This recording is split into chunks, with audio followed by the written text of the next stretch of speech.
We've come down quite a bit in elevation from our last site. So we were up in the 4,000 to 5,000 foot range. We've now come down to right along Highway 20, and we're in a stand of old growth ponderosa pine, primarily with a little bit of lodgepole pine. We see behind us here a nice big orange bark ponderosa. It is dead at this particular point in time, but if we look at the top of the tree, what we see is that it shows signs that that top has been dead for a very long time. And how do we know that? One, there's no bark. Two, the limbs have broken off to shortened stobs. And three, there is a large deposit of yellow resin at the lower end of that dead top. And that resin soaking suggests that the tree was dying over a long period of time.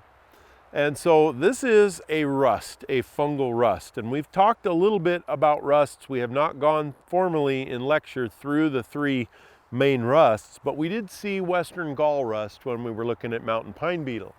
So this particular rust is another native organism, and it is found in areas where ponderosa pine grows fairly close to moist environments. And why is moisture important? Well, you guys should know that fungi life cycles require moisture. But in this case, it's not the fungi that needs the moisture, but the alternate host. So in the previous gall rust that we looked at, Western gall rust, another common name for Western gall rust is pine gall rust. And pine gall rust gets its name because it transmits from one pine tree directly to another pine tree.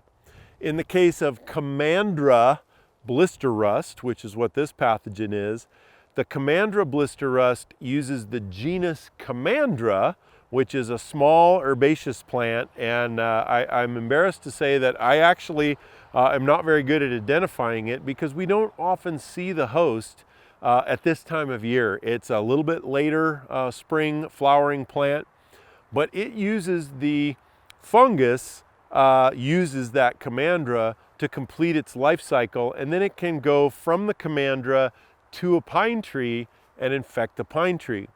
The manifestation that we most commonly see here on the Sisters Ranger District is dead tops. And so the Commandra gets into the top of the tree and it begins to kill the tree from the top down. Now these trees may live for decades with this Commandra, and this is why we see that abundant yellow resin soaking there. That can last for literally decades. And then if the tree does die and the log, the snag fall over, that resin soaked piece will also last on the forest floor for a very long time, as the resin is a powerful fungal inhibitor.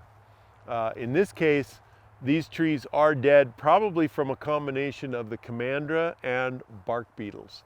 So this is something to be aware of. The Metolius Basin, Sisters District, the Bend Fort Rock District, the Bend District along the Deschutes River, anywhere there is moisture, you're apt to see spiked dead tops, and we separate those from Ips killed tops by the characteristics that we mentioned. Bark missing, branches broken back to stobs, and saturation by the resin.